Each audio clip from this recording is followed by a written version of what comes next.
السلام عليكم متتبعي الاعزاء، كنتمنى تكونوا كاملين بخير وعلى خير.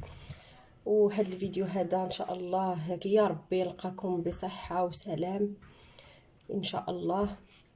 اليوم بغيت نوجد معكم واحد الوصفه اللي مهمه بزاف لينا، يعني الذات ديالنا. كنتمنى يعني اللي شاف هذا الفيديو هذا يعني توجدوا هاد الوصفه هذه في البيوت ديالكم، لانها زعما فريمون راها مزيانه.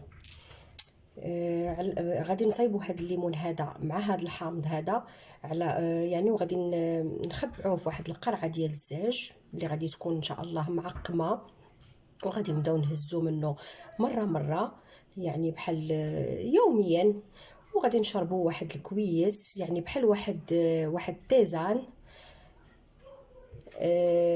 على بركه الله ندوزو للمقادير والطريقه ديال التحضير. عندي هنايا في المقادير 2 حامضات. هذا الحامض هذا راني غسلته مزيان يعني بشويه ديال الماء والخل او الماء وبيكربونات. كتعرفوا دابا حنايا في هذه الفتره هذه مع هذا الفيروس هذا، الله يحضر البلا والباس. يعني خصنا اي حاجه دخلناها للدار تقديناها ودخلناها للدار يعني خصها تعقم مزيان، خصها تغسل مزيان. وعندي هنايا واحد 3 ديال الليمونات تما مغسولين مزيان ومنشفين. وعندي هنايا شويه ديال العسل، تقريبا هنا واحد 3 ديال المعالق كبار ديال العسل. من الاحسن يكون العسل من نوعيه جيده.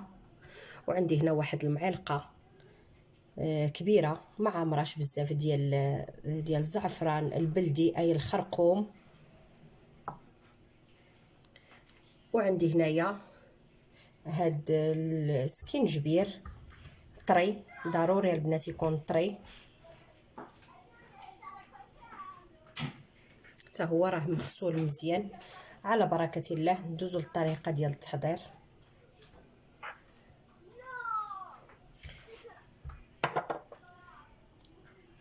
غادي ناخذوا هاد الليمون هذا هو والحامض، غادي نقطعوهم طريفات صغار.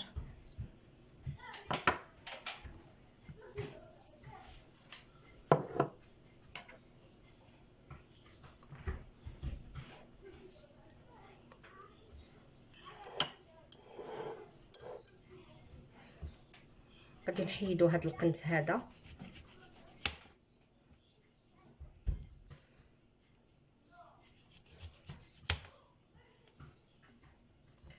وغادي ندابو الصغير.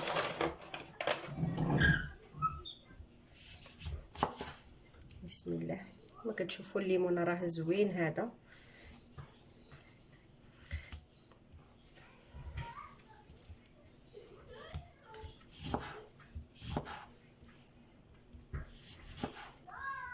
نحاولوا نقطعوهم رقاقين يعني شرائح رقيقه.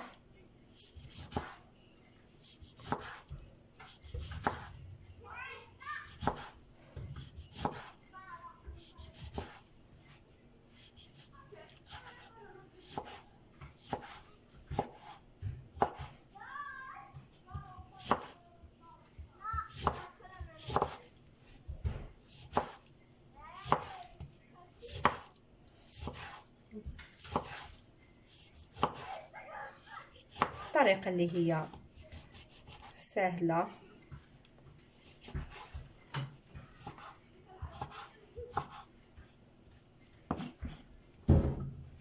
كيف ما كتشوفوا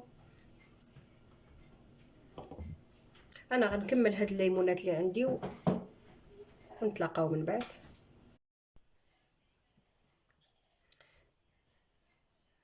بعد ما قطعت الليمونات هذا هو الشكل ديالهم بحال هكذا كيتقطعوا، يعني نحاولوا نقطعوهم رقاقين. دابا غادي ندوزو، غادي نديروهم في هذا الاناء. بسم الله.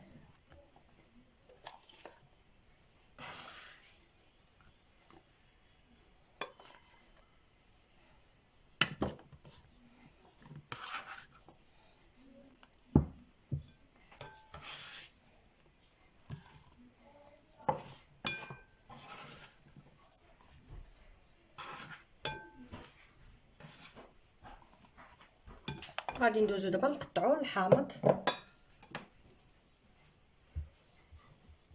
حتى هو بنفس الطريقه. غنحاولوا نقطعوه حتى هو رقيق. المهم الا كان فيه العظم، هذيك العلفه ديال الحامض ضروري ما نحيدوها باش ما يجيناش. انا عندي هنايا الحامض ما فيهش العظم، قليل. ما كتشوفوا غادي نحيدو، غادي نزولو. فيما بانت لينا شي علفه نحيدوها، وتا هو غادي نقطعوه بنفس الطريقه. نتوما كتعرفوا باللي الحامض والليمون كيحتوي على فيتامين سي او سي.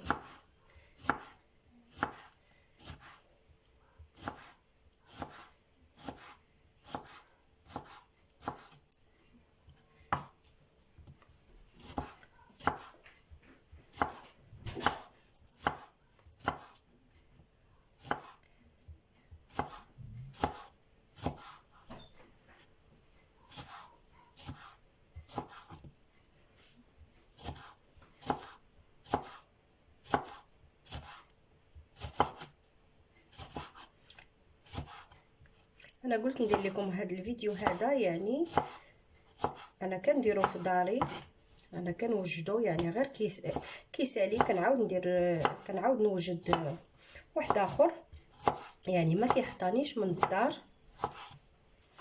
كيعجب حتى الوليدات.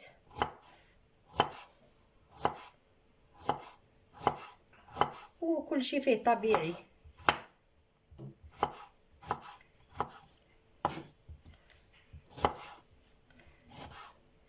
كيقوي المناعه.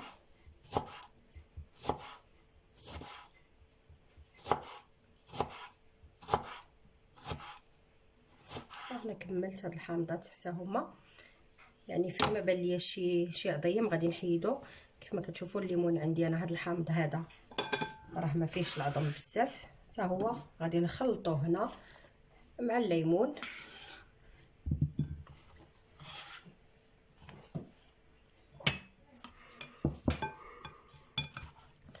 بالطريقه. دابا البنات غادي ندوزو ناخدو هاد السكينجبير، غادي ناخدو حكاكه تكون رقيقه، وغادي ناخدو هاد السكينجبير هذا اللي هو طري، وغادي نحكو.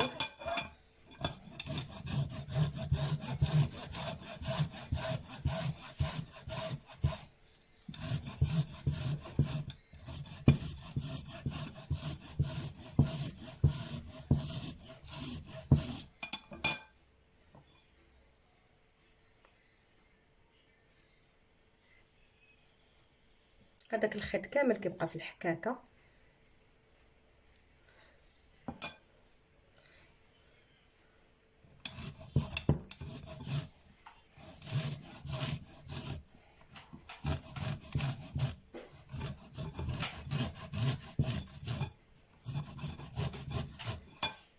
هانتوما كتشوفوا هذيك الجلده نحيدوها، يعني ناخذ غير داك اللب بالداخل ديال السكينجبير.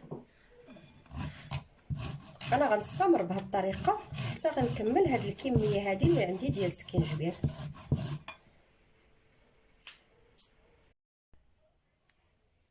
بعد ما حكيت السكينجبير كامل تقريبا، خديت منه واحد 4 ديال المعالق.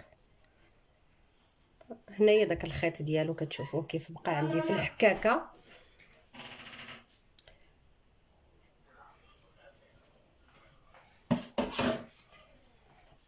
دابا البنات غادي ندوز ناخذ هاد المعلقه هذه ديال الخرقوم البلدي، اي الكركم، وغادي ناخذ هاد 3 ديال المعالق ديال العسل، يعني عسل يكون نوعيه جيده من الاحسن. انا عندي هنايا العسل الحر.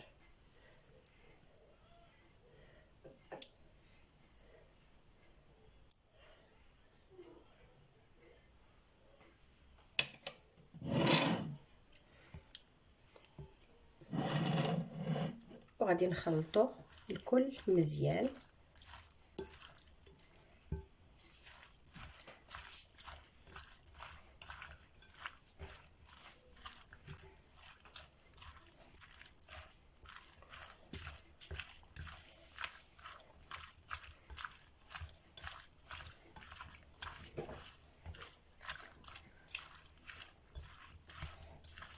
واحد الريحه طالعه غزاله، يعني ملي خلطنا سكينجبير مع الحامض مع الليمون مع العسل.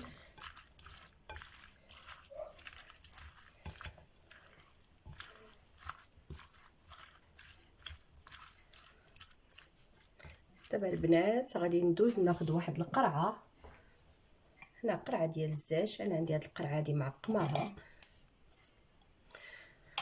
وغادي ندوز نضيف فيها الخليط بحال هكذا.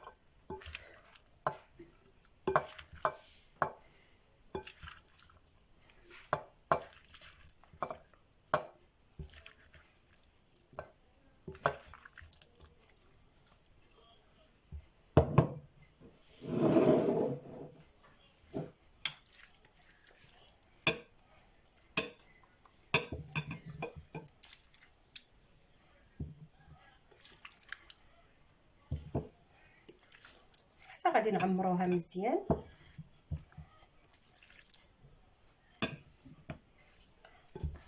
عفوا هادو طاحوا لي، غادي نحيدهم.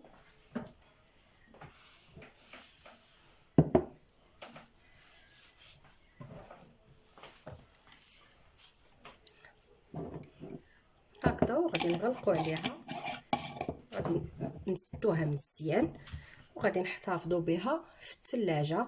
هذه ممكن تبقى حتى الاسبوع، يعني ما يطرى ليها والو. انا راني مجرباها، غير هي تكون في الثلاجه. دابا غادي ندوزو نوريكم، يعني هنا هادشي اللي بقى ليا. غادي نوضعوه في واحد الطاسه بحال هكذا،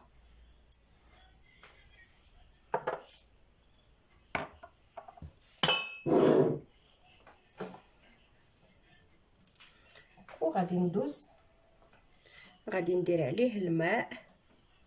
هذا ماء ديال الروبيني مغلي، يعني ضروري يكون الماء مغلي على هذا الشكل.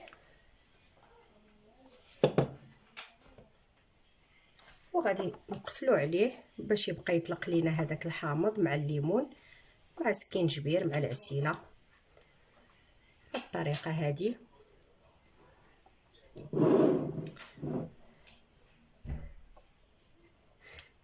كنتمنى البنات الفيديو ديال اليوم يكون نال الاعجاب ديالكم، وتجربوا هذه الوصفه هذه في البيوت ديالكم لانها مفيده، وتبارطاجيو الفيديو مع الاصدقاء والعائله باش الفائده تعم الجميع ان شاء الله. وكنتمنى اللي عجبو الفيديو يدير لايك، واللي مازال ما مشتركش معايا في القناه يشترك باش يوصلوا كل جديد القناه. والى اللقاء في وصفه اخرى وفيديو اخر ان شاء الله.